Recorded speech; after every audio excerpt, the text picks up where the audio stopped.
저는 오늘 여러분과 함께 들어오라 열린 문으로, 또 들어가라 열린 문으로 라는 제목으로 함께 은혜 나누기 원합니다.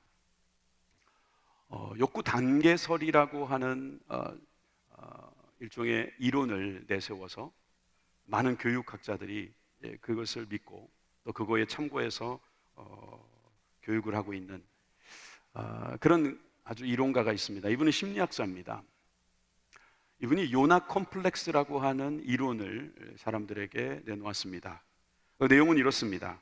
우리는 가장 완벽한 순간과 조건 아래에서도 변화를 두려워한다. 크게 용기를 낸다 해도 상상하는 데 그친다. 하지만 동시에 우리는 이러한 가능성을 몹시 추앙한다.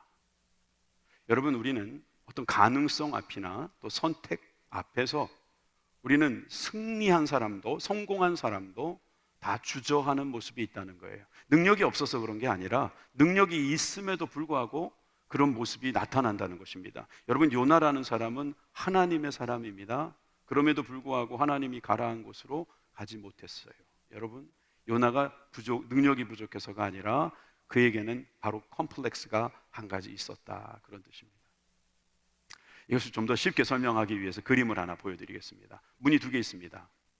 여러분, 어느 쪽 문이 열렸으면 좋겠습니까? 왼쪽 문이 열렸으면 좋겠습니까? 아니면 오른쪽 문이 열렸으면 좋겠습니까? 별 의미 없습니다. 그런데 그래도 여러분, 이 순간에 저는 왼쪽 문이 열렸으면 좋겠습니다 하는 분도 있을 것이고, 나는 오른쪽 문이 열렸으면 좋겠다 하는 분도 있습니다. 두 문 다 열려라! 뭐 그러는 분도 있고요. 아니면 지금도 좋은데 자꾸 문이 열리면 나가야 되잖아.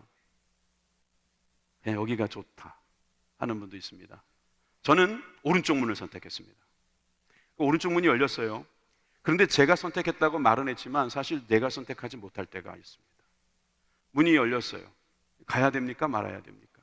만약에 하나님이 그 문을 열어주셨다면 어떻게 해야 될까요?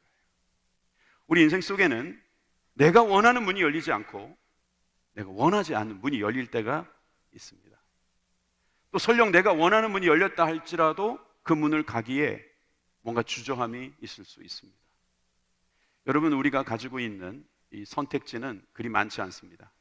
그렇지만 그 선택지를 가지고 우리가 주저하는 모습을 볼 때가 많습니다. 그 이유는 여러 가지가 있겠습니다만 오늘 요나는 하나님께서 주신 열린 문으로 들어가지 않았습니다.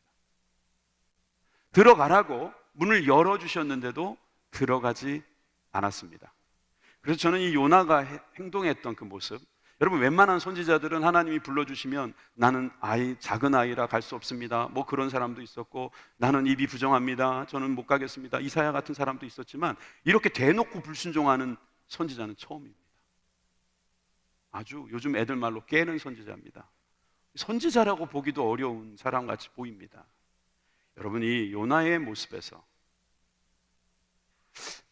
나를 볼 수 있지 않을까 하는, 그래서 우리 선배 목사님들이 요나 이야기는 나 이야기라고 그러잖아요. 나 이야기라고.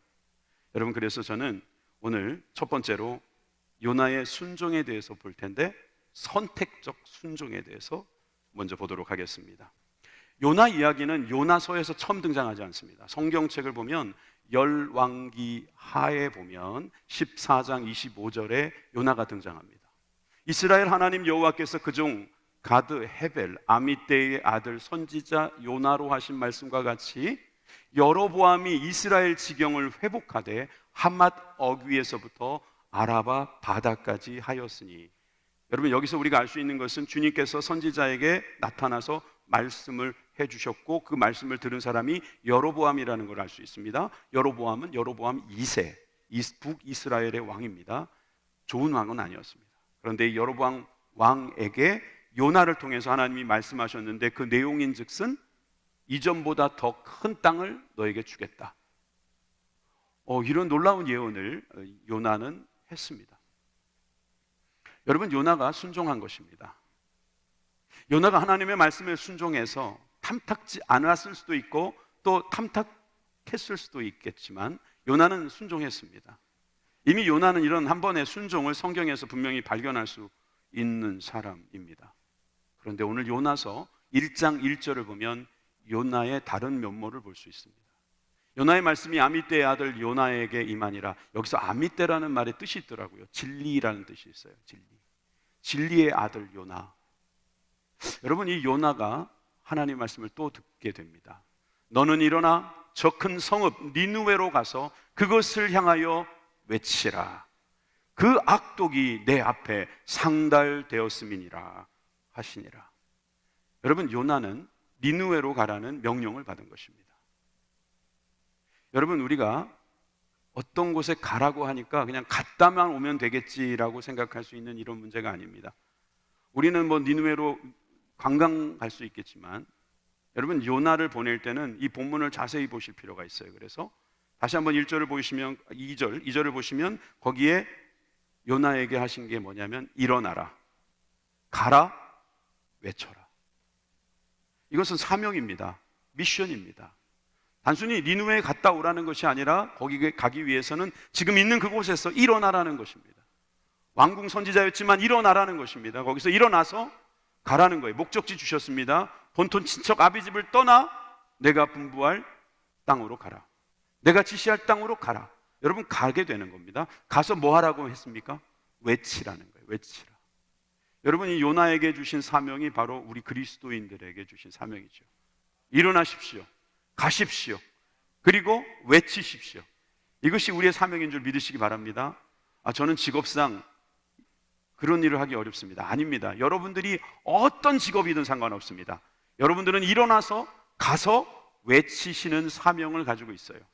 외친다는 것은 말로 외치는 것도 있지만 우리의 삶으로 외치는 것입니다. 내가 그리스도인답게 살아내는 것을 몸으로 외치는 거죠. 여러분, 몸처럼 큰 소리가 없습니다. 여러분, 그런 외침이 우리들의 사명인데, 자, 요나는 이 명령에 대해서 어떻게 반응했을까요? 3절입니다. 그러나 벌써 분위기가 이상하죠? 요나가 여호와의 낯을 피하려고 일어나 다시스로 도망하려 하여 욥바로 내려갔더니 마침 다시스로 가는 배를 만난지라 여호와의 낯을 피하려 함께 다시스로 가려고 선가를 주고 배에 올랐더라. 여러분, 저 그림을 보니까 다시스는 어디고 니느웨가 어딜까 궁금하시죠? 그림 보여드립니다. 니느웨는 코앞이고 다시스는 몇 번 넘어져야 될 곳입니다. 880km, 뭐 버스로도 갈 수 있는, 걸어서도 갈 수 있는 거리지만 여러분, 다시스는 배를 타고 가야 될 것 같네요. 엄청난 거리입니다. 대충 계산해도 5배. 그리고 저 당시에는 다시스라고 하는 곳은 그때 살던 사람들은 땅끝이었을 거예요. 지구 끝까지 간 거예요. 왜 그랬을까요? 니느웨로 가기 싫어서. 그런데 니느웨로 가기 싫다는 것을 성경은 여호와의 낯을 피했다 그랬어요. 주님을 피해서 도망한 겁니다. 요즘으로 말하면 이민 간 거라고도 볼 수 있어요. 아니, 선지자가 하나님의 말씀도 순종해야 되는 거 아닙니까? 그런데 도망간 거예요. 여러분, 분명히 아까 열왕기하 14장 25절의 말씀처럼 요나는 순종할 때가 있었습니다. 그런데 요나서 1장 1절에 보니까 우리 한국어 성경에는 안 나오는데 그 히브리어 성경에는 바예히라는 단어가 들어가 있어요. 그런데라는 말이에요.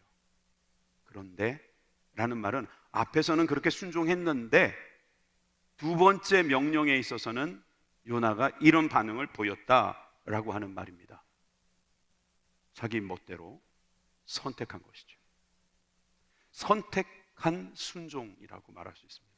불순종했다고 저는 말하고 싶지 않습니다. 요나는 순종할 때도 있었습니다. 그런데 지금은 순종하지 않습니다.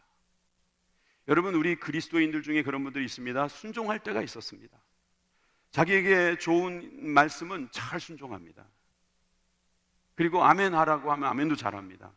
그런데 고난도 겸하여 받을지어다 그러면 가만히 있습니다. 나 아멘 안 했으니까 고난 안 주시겠지.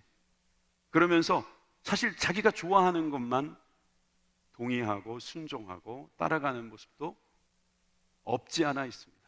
여러분, 이것을 보면서 우리는 어떤 생각을 하게 됩니까? 선택적 순종도 순종일까? 여러분, 선택적 순종은 순종이라고 말하기 어렵습니다. 여러분, 선택적 순종은 자신이 원하는 문으로만 들어가겠다는 이야기입니다. 내가 기대했던 문이 열린 것이 아니기 때문에 그 문이 열릴 때까지 기다리겠다는 거죠. 그것이 하나님이 열어주신 문인지도 확인도 안 하고 그저 자기 주장과 자기 뜻대로 가는 거예요. 여러분 잘 아시다시피 니느웨는 아수르의 수도죠. 아수르는 어떤 나라입니까? 사실 그 당시에 이제 강대국으로 막 자라나는 나라였습니다. 어찌 보면 나중에 제국이 되는 나라고, 그래서 그 나라하고 사이가 좋았으면 좋았을 텐데 좋지 않았어요. 엄청난 일들이 많이 있었어요. 좀 생략하고, 아수르는 참 아주 악한 나라입니다. 여러 가지 기록들이 지금도 남아 있는데 그 기록 중에 참 참담한 것이 많습니다. 자기네들이 쳐들어가서 말을 듣지 않는 사람들의 혀를 뽑아버려요. 듣기만 해도 아주 끔찍한 일들을 너무너무 많이 저지르는 이 나라가 아수르입니다. 게다가 이스라엘은 그 나라하고 일단은 자꾸 싸우니까 친할 수가 없잖아요. 여러분, 그런 나라 우리나라도 있잖아요. 괜히 감정이 안 좋은 나라 있잖아요. 무슨 체육 경기를 하게 되면 무조건 이겨야 되는 나라 있잖아요. 왜 없는 것처럼 그러세요? 우리나라는 세계 랭킹 저기 하위에 있고 그 나라는 막 세계 랭킹이 막 높은데도 불구하고 우린 무조건 이겨야 되는 거예요. 거기 지고 들어오면 아예 들어오지도 못해요. 오죽하면 여러분 그 스트레스 때문에 국가대표 선수들이 정말 그 나라하고는 좀 안 붙었으면 좋겠다 생각하겠어요. 저도 뭐 그 나라에 뭐 특별한 감정은 없는데 저도 괜히 기분 나쁜 거예요. 그보다 더 심했으면 심했지 심하지 않은 나라는 아니었던 것 같아요. 그런 니느웨, 그 아수르에 들어가서 복음을 전하라고 하니까 요나는 안 되겠다는 거예요. 저보다는 그 니느웨 전문가 있지 않습니까? 그 나훔을 좀 보내시죠. 나훔 선지자가 요즘에 놀고 있던데 그 예언도 잘하던데 가서 좀 하나님 명령대로 순종하라 하십시오. 저는 모르겠습니다. 못하겠습니다. 이젠 그것도 부족해가지고 도망가는 겁니다. 여러분, 이렇게 도망가는 것은 사실 선택적 순종입니다. 여러분, 요즘에 이런 말씀하시는 분들이 있습니다. 왕년에 나는 예수님 잘 믿었다. 예전에 나는 말씀도 많이 읽었고 기도도 많이 했고 뭐 새벽 예배도 잘 드렸고 나는 뭐 이런 저런 참 귀한 사역을 많이 했다. 왕년에. 그런데 요즘은 내가 이런저런 이유가 있어서 열심히 못한다. 선택적 순종을 하고 있는 겁니다.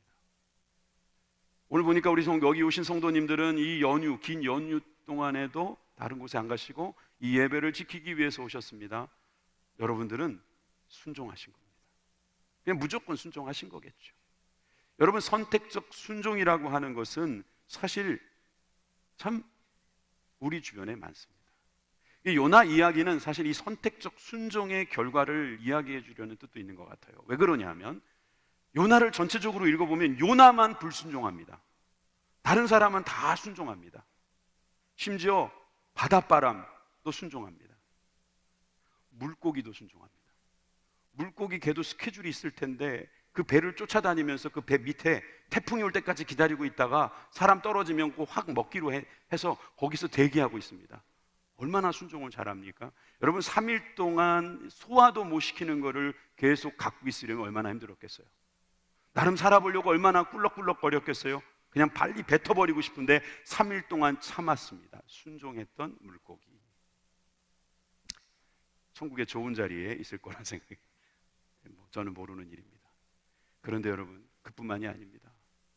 이제 우리가 이따 듣게 되겠지만 결국 니느웨에서 결국 꼭지로 순종한 이 요나는 나중에 박농쿨 밑에 있게 되는데 박농쿨도 하루아침에 확 성장하는 순종을 합니다.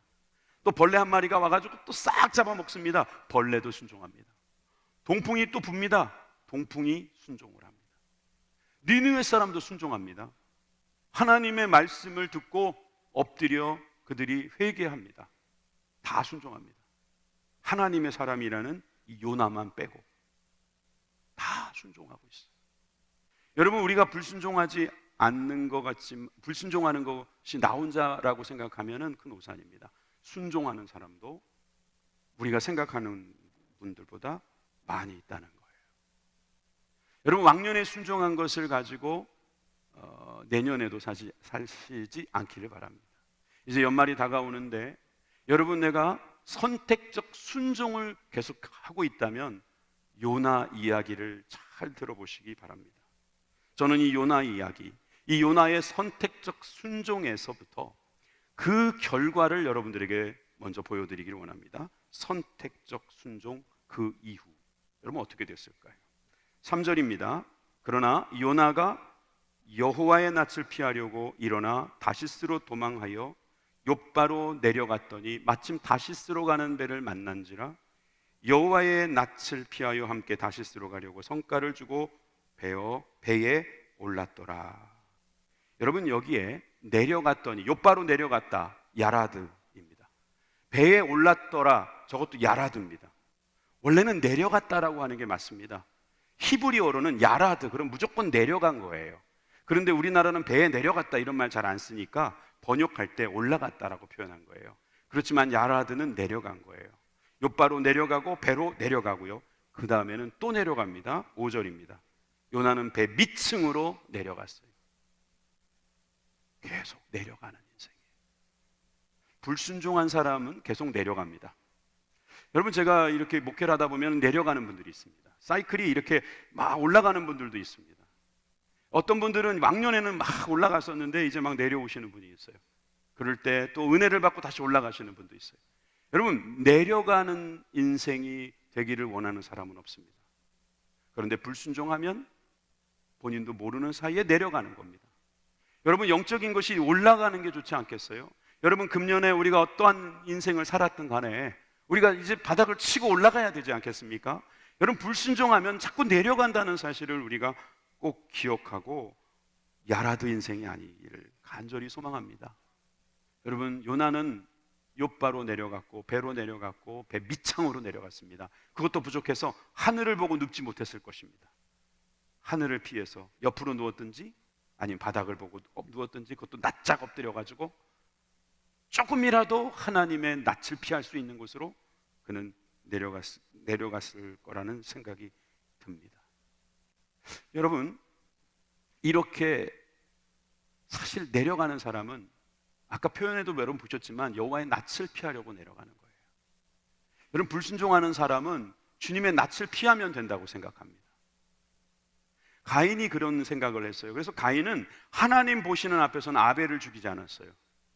그런데 두고 보자 그러더니 들에 가가지고 아벨을 죽입니다. 여호와의 낯을 피한 사람의 모습은 그런 거예요. 하나님이 보시는 데가 있고 보시지 않는 데가 있다고 착각하는 거죠. 착각하는 거예요. 그건 착각이에요. 예배를 드리다가 갑자기 옆에서 기분 나쁘게 하면은 이렇게 말할 수 있죠. 예배 끝나고 보자.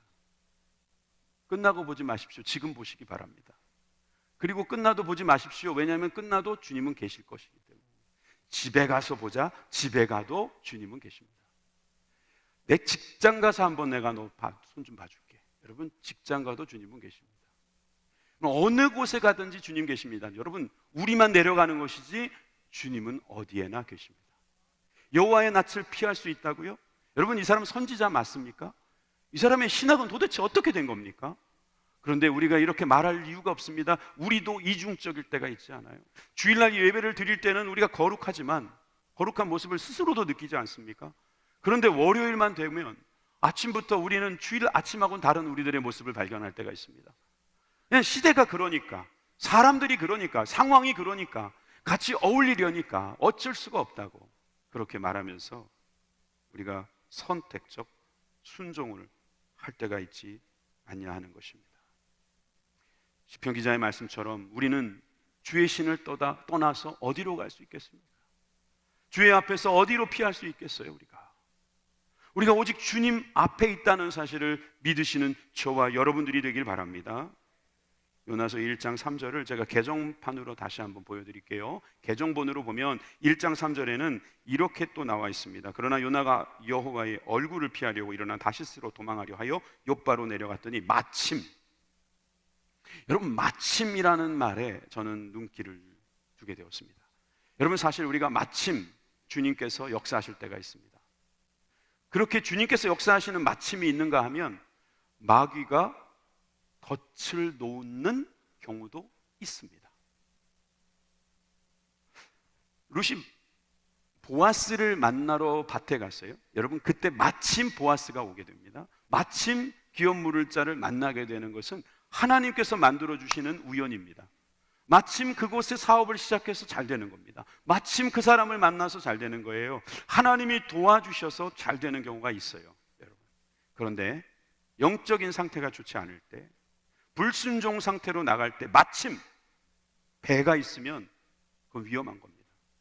그걸 타지 말았어야 되는데, 마침 배가 있으니까 야, 이거 타야 되는가 보다, 옛 습관 그대로 그냥 타버리는 겁니다. 지금은 불순종하고 있는데 그걸 모르고 타버리는 거예요. 이런 경우 있잖아요. 막 아내하고 별것도 아닌 일에 말다툼을 했어요.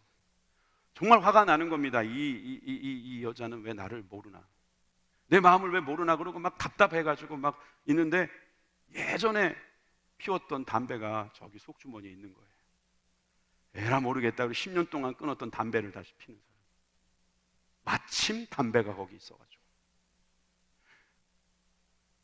회사 다니다가 막 이렇게 일을 열심히 했는데 아무리 해도 안 되는 거예요. 근데 마침 어디에서 유혹이 오니까 그거를 덥석 집어버리는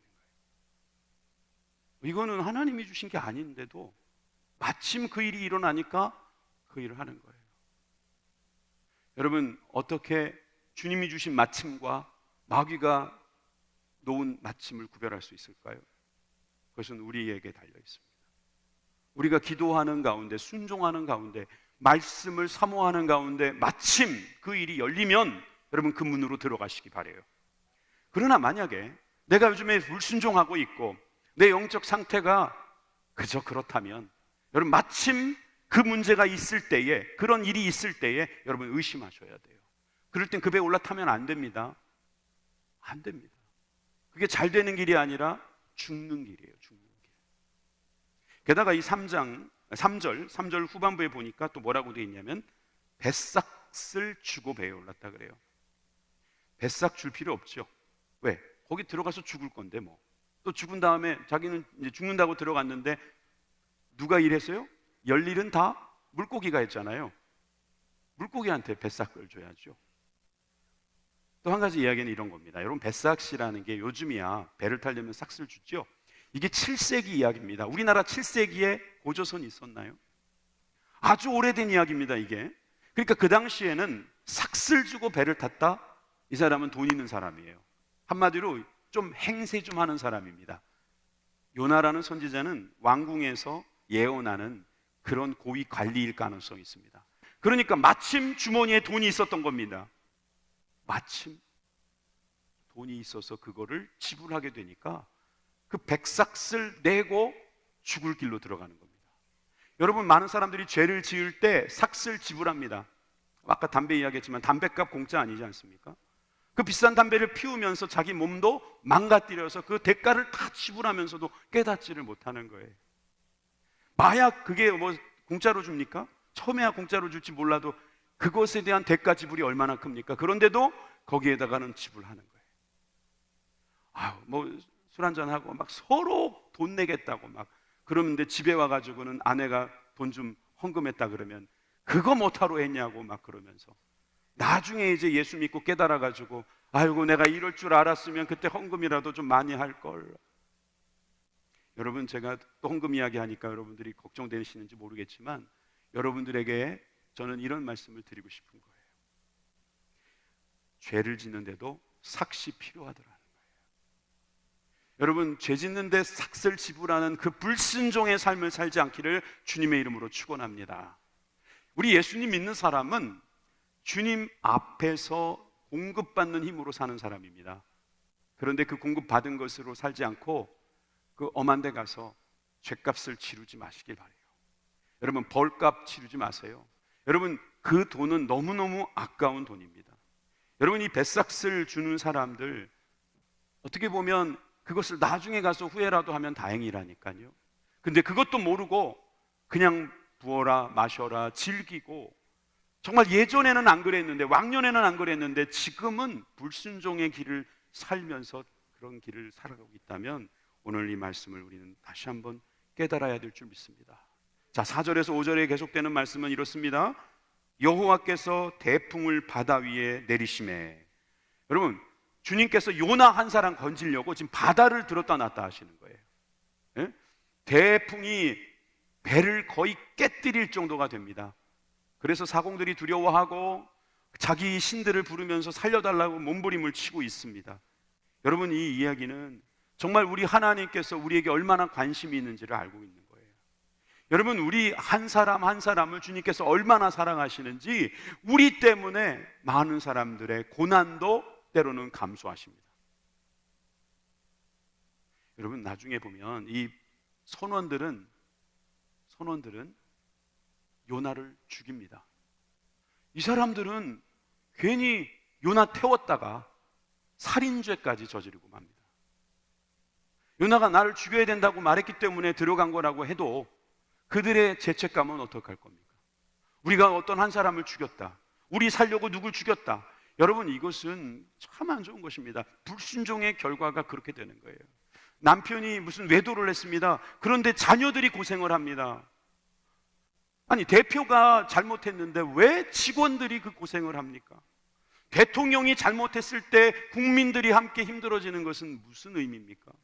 여러분, 우리가 불순종의 길을 가면 그 사람이 높이 있을수록 많은 사람들에게 어려움을 줄 수 있습니다. 그런데 여러분들은 주님이 보시기에 다 아까운 사람이에요. 두고 보기에도 아까운 분들이에요. 그래서 여러분들 불순종하게 되면 바다 그 정도쯤은 들었다 놨다 하실 분입니다. 여러분, 주님께서는 우리를 너무나 사랑하셔서 참 그렇게까지도 하십니다. 여러분, 또 불순종하게 돼서 우리에게 나타나는 문제는 잠이 드는 겁니다. 아니, 그 밑에 들어갔으면 기도를 하고 있든지 뭐 어떻게 하고 있어야 되는데 거기 잠들어 버린 거죠. 5절 후반부에서 보십시오. 그러나 요나는 바다 밑층에 내려가서 누워 깊이 잠이 든지라. 알 수 없는 사람입니다. 선장이 나아가서 그에게 이르되 자는 자여 어찌미뇨 일어나서 내 하나님께 구하라. 혹시 하나님이 우리를 생각하사 망하지 않게 하시리라 하니라. 여러분, 하나님을 믿는 사람이 하나님을 믿지 않는 사람에게 걷어차여서 기도 좀 하라고 지금 그런 소리 듣고 있는 겁니다. 불순종하면 그런 무시당하는 거예요.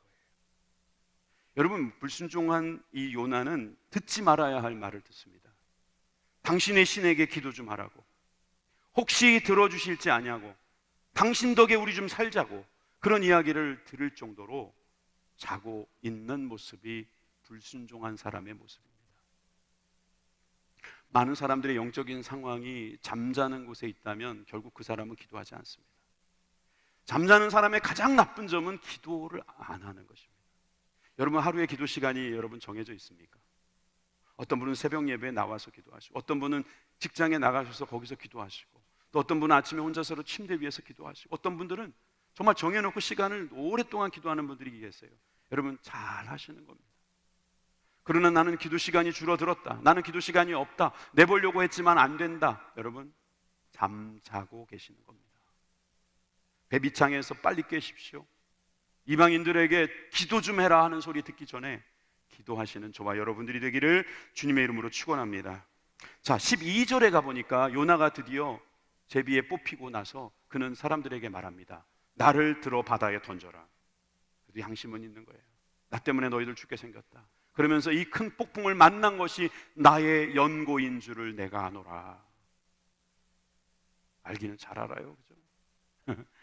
여러분, 우리가 잘못하면 다른 사람도 죽을 것 같아서 내가 죽으면 되지, 뭐 그렇게 생각하십니까? 아닙니다. 사실 이 말씀은 이런 뜻으로 봐야 됩니다. 이걸 뒤집으세요. 자, 뒤집으면 나의 연고로 너희들이 살 수 있다. 성경에 나오잖아요.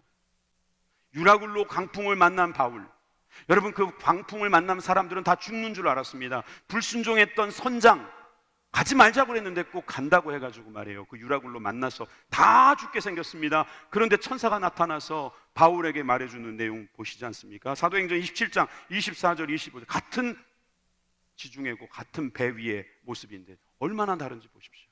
바울아, 두려워 말라. 내가 가이사 앞에 서야 하겠고 또 하나님께서 너와 함께 행선하는 자를 다 내게 주셨다.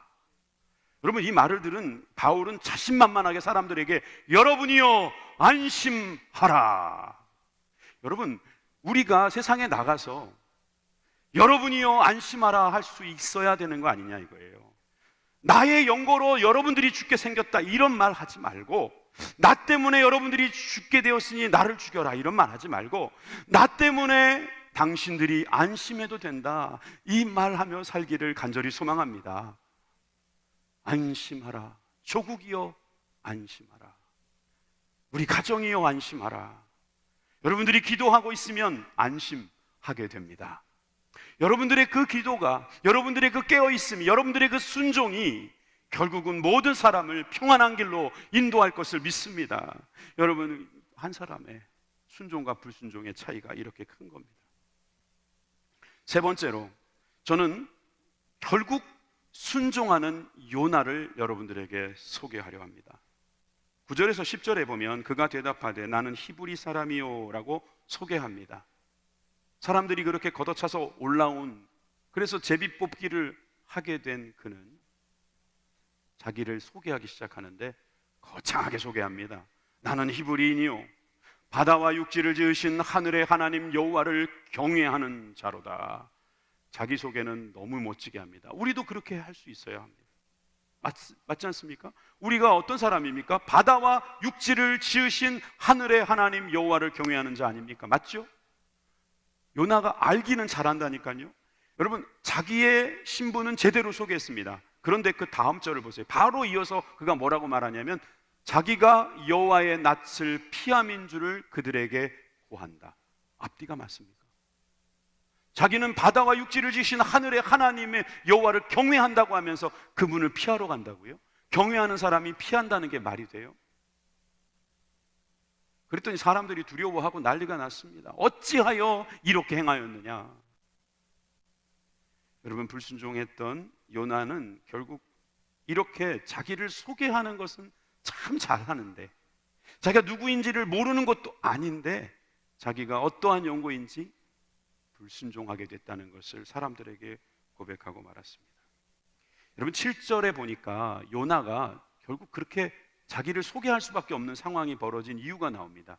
제비뽑기라는 걸 하게 됐거든요. 7절을 한번 보여주세요. 요나 1장 7절. 자, 그들이 서로 이르되 자, 우리가 제비를 뽑아 이 재앙이 누구로 인하여 우리에게 임하였나 알자 하고 곧 제비를 뽑으니 제비가 요나에게 당한지라. 하나님은 결국 요나를 콕 집어내십니다.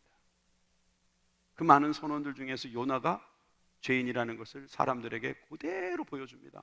자, 저 요나의 원래 이름의 뜻은 뭘까요? 비둘기라는 뜻이 있습니다. 비둘기가 하는 일이 뭔지 아세요? 비둘기는 우리가 뭐 이렇게 요즘에 뚱뚱한 비둘기도 많고 동네에 비둘기가 많던데 원래 비둘기의 역할은 전령 역할을 했죠. 성경에 보면은 그런 역할을 하는 경우가 있어요. 자, 우리 창세기 보니까 노아 방주에 있었던 비둘기, 저녁 때에 비둘기가 그에게로 돌아왔는데 그 입에 감람새 잎사귀가 있는지라 이에 노아가 땅에 물이 감한 줄 알았다. 세상의 이야기를 전해주는 비둘기, 또 자기의 이야기를 남에게 전해주는 이야기. 여러분, 그 비둘기, 여러분, 요나의 이름은 원래 비둘기입니다. 그런데 자기의 소개말대로 살지도 않고 자기의 이름대로 살지도 않아요. 자기가 하나님의 말씀을 듣고 그 말씀을 다른 사람에게 전하는 역할을 하라고 이름까지 비둘기라고 지어줬는데 하는 짓은 까마귀야. 하는 짓은 까마귀고 자기가 무슨 독수리인 줄 알아요. 아니에요. 까마귀가 아니고 독수리도 아니고 비둘기라고요.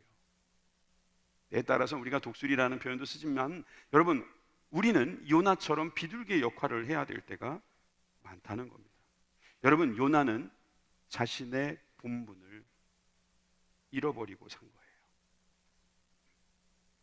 그렇지만 결국은 우리가 잘 알다시피 하나님께서 물속에 던지시고 큰 물고기 뱃속에서 사흘 동안 지내게 하시다가 그가 회개하며 기도하고 하나님 앞에 간절히 구할 때 그를 다시 쓰시기 시작합니다. 그래서 그를 니느웨라고 하는 곳으로 이제 다시 파견하게 됩니다. 보세요. 주님은 결국 하시잖아요. 결국 하신단 말이에요. 우리가 아무리 도망가고 우리가 안 하겠다고 해도 주님은 우리를 붙들어서 그 자리에 보내십니다. 제가 예전에 서원으로 나와서 저는 어렸을 적에 주의 종이 되는 줄 알고 있었습니다. 어머니께서 제가 실수할 때마다 너는 서원했다. 그럼 저는 사무엘의 인생을 살아가야 되는 거예요. 근데 도망 다녔습니다. 저는 장로님이 되겠습니다. 기름 부은 장로님이 되겠습니다. 그러면서 정말 장로님이 되신 우리 아버지를 보면서 사업가가 되고 싶었어요. 하나님 원치 않으시더라고요. 하나님께서 저를 그냥 그대로 뽑으셔가지고 주의 종을 딱 맡기시는데, 마침 그때 학교가 문을 열어놓고 저를 기다리고 있고, 마침 또 좋은 선생님을 만나고, 마침 우리 목사님을 만나고, 마침 우리 성도님들의 도움을 받아서 제가요 신학교 들어가서 한 달 정도 됐을 때 목회를 시작했어요. 그 전에 이제 선생님이었는데 그렇게 하나님께서 계속 쓰시더라고요. 도망갔을 때는 잘 안 됐어요. 사실 저는 외국에도 출장 많이 갔지만 거기 가가지고 제가 느끼는 건 뭐냐면, 야, 이게 뭐냐, 자꾸 죄를 지어야 될 일도 자꾸 생기는 거예요. 회의가 드는 거죠. 아, 이건 아닌 것 같다. 하나님께서 저를 니느웨로 보내시더라고요. 여러분, 니느웨로 가가지고 그는 사흘 동안 그냥 하루 길처럼 돌아다녔어요. 여러분, 이 말은 뭐냐면 40일 후에 이 땅은 멸망해. 40일 후면 여기 망해. 그럼 누가 물어볼 거 아니에요. 무슨 소리냐고. 좀 크게 말하라고. 그러면 40일 동안, 40일 후면 망한다니까. 계속 이런 식으로 얼버무리는 거예요. 그런데 사람이 그걸 알아들어요. 그래서 왕에서부터 가축까지 다 회개해가지고 결국 하나님께서 그 진노를 면해 주시잖아요. 어떤 기록에 의하면, 기록이라는 게 다 믿을 만한 건 아닙니다만 참고는 될 것 같아요. 뭐냐면 슈퍼컴퓨터를 돌려봤더니 이 니느웨 성에 요나가 도착해서 이렇게 회개를 선포할 당시 그 직전에 계기일식이 있었다는 거예요. 계기일식. 그러니까 그 과학을 잘 모르던 사람들은 이게 망할 때가 됐나 보다 이런 생각이 드는데, 그 히브리에서 왔다는 선지자가 40일 후면 망해, 이 말에 사람들이 꽂혔다는 거예요. 뭐 그렇든 안 그렇든 여러분, 사람들은 듣고 회개를 했습니다. 여러분, 사실 요나는 선포하고 집에 가면 되는데 안 가고 니느웨가 망하는 꼴 보려고 가만히 앉아 있습니다. 즉 재미있는 그림이 있어서 보여드립니다. 저렇게 앉아 있었을 겁니다. 이 나라 망하나 안 망하나 보자. 그 뒤끝이 있는 거예요. 순종을 해야 되는데 순종을 제대로 하지 못하니까 하나님께서 또 그 4장에 보면 저 모습에서 여러 가지 일을 하시더라고요. 4장 2절에 보니까 여호와께 기도하여 가라되 여호와여, 내가 고국에 있을 때에 이러하겠다고 말씀하지 아니하였나이까? 그러므로 내가 빨리 다시스로 도망하였사오니 주께서는 은혜로우시며 자비로우시며 노하기를 더디하시며 이내가 크시사 뜻을 돌이켜 재앙을 내리지 아니하시는 하나님이시는 줄을 내가 알았음이니이다. 불평하는 겁니다. 내가 이렇게까지 소홀하게 했는데도 불구하고 하나님께서 그들을 움직이셔서 용서해 주시고 그들을 면하게 해 주시니까 막 그 마음속에 막 화가 있는 거예요. 그러니까 또 하나님께서 어떻게 하셨죠? 박농쿨을 보내시고 그 박농쿨이 막 이렇게 그늘을 만들어 주니까 또 좋다고. 근데 하룻밤 사이에 벌레가 먹어서 그게 다 없어지니까 또 죽여달라고. 요나의 자주 쓰는 이 말습과는 죽여달라는 말이에요. 아이고 죽겠네. 아마 이 10절부터 11절은 하나님께서 성난 얼굴로 하신 말씀인 것 같아요. 10절 11절 같이 읽겠습니다. 시작. 여호와께서 가라사대 내가 수고도 아니하였고 배양도 아니하였고 하룻밤에 났다가 하룻밤에 망한 이 박농쿨을 내가 아꼈거늘. 하물며 이 큰 성읍 니느웨에는 좌우를 분변치 못하는 자가 12만여 명이며 육축도 많이 있나니 내가 아끼는 것이 어찌 합당치 아니하냐. 너는 그깟 거, 네가 기르지도 않은 거 그거 하나 있다 없는 것도 그렇게 아끼고 있는데 나는 12만 명이나 되는 영혼을 살리고자 하는 그 마음을 너는 왜 모르냐? 너는 네 거는 아끼면서 왜 내 거는 아끼지 않냐? 내 것도 내 것이고 네 것도 내 것인데, 뭐 그런 말씀 아닐까요? 땡찌놈, 이 괘씸한 놈아. 아마 정말 주님께서 화가 나셔서 내려오셨을 수도 있어요. 아니, 이렇게 실망시킬 수가 있는가? 여러분, 저는 이 요나가 그 다음에 어떻게 확실하게 변했는지는 이 기록을 통해서는 알 길이 없습니다. 그러나 우리는 분명하게 알 수 있습니다. 요나 같은 사람도 주님께서는 쓰시더라 하는 거예요. 결국은 쓰시더라는 거예요. 순종하게 만드셔서 쓰시더라는 거예요. 여러분, 그만큼 주님은 요나를 사랑하시기 때문입니다. 여러분, 우리에게 열린 문을 열어주실 때 그 문으로 들어가십시오. 여러분, 그 문을 들어가지 않고 주저주저 하거나 안 하겠다고 여러분 불순종하고 여러분 해봐야 돌고 돌아 다시 그곳으로 가게 됩니다. 그건 확실합니다. 왜냐하면 주님께서 우리를 빛이라고 소금이라고 말씀하셨거든요. 누가복음 14장 34절입니다. 소금이 좋은 것이나 소금도 만일 그 맛을 잃으면 무엇으로 짜게 하리요? 소금이 맛을 잃는 방법이 있습니다. 안 녹는 겁니다. 그건 불가능한 이야기지만 소금이 안 녹는다고 합시다. 그러면 소금은 맛을 낼 수가 없어요. 말 그대로 우리가 순종하지 않는다는 것이 그거예요. 너희들은 순종을 해야 되는 사람인데, 순종을 해야지 네가 네 맛을 낼 수 있는데, 우리가 녹지 않으면 거기에서 우리는 맛도 못 내고 우리를 그곳에 보낸 이유도 이루어지지 않는 거예요. 여러분, 우리는 요나 컴플렉스 때문에 성공했지만 또 성공할 수 있을까라는 두려움에 빠지는 사람들입니다. 실패한 사람들은 말할 것도 없고요. 게다가 큰 성읍이다, 큰 물고기다, 쉼이 많다, 이 물량에 크고 위대한 것에 주눅이 들어 살아가는 사람들입니다. 그리고 조금이라도 자기 감정이 있다 그러면 마음이 움직이지 않는 사람들입니다. 그러나 우리가 소금이라는 사실을 기억해야 합니다. 결국 소금은 녹아야지 맛을 내는 겁니다. 여러분, 순종하는 사람은 녹는 거예요. 녹지 않고 죽지 않고 어떻게 새로운 생명을 냅니까? 저는 우리 모두가 밭에 심겨진 씨앗으로 죽어야 열매 맺는다는 사실을 알면서 그것을 지키지 못하는 때가 많다고 생각합니다. 한 청년이 예수님께 왔습니다. 그런데 이 청년이 돌아갑니다. 재물이 많아서 근심했다 그래요. 여러분, 우리가 가지고 있는 것 때문에 불순종할 거라면 그 가지고 있는 것을 버려서라도 여러분 열린 문으로 들어가야 합니다. 열린 문은 요한계시록에 보면 예수님이 열린 문입니다. 빌라델비아 교회에 예수님이 열린 문이라고 말하고 있어요. 여러분, 우리는 열린 문으로 들어가야 합니다. 예수님이 아닌 다른 길이 무슨 길이 있겠습니까?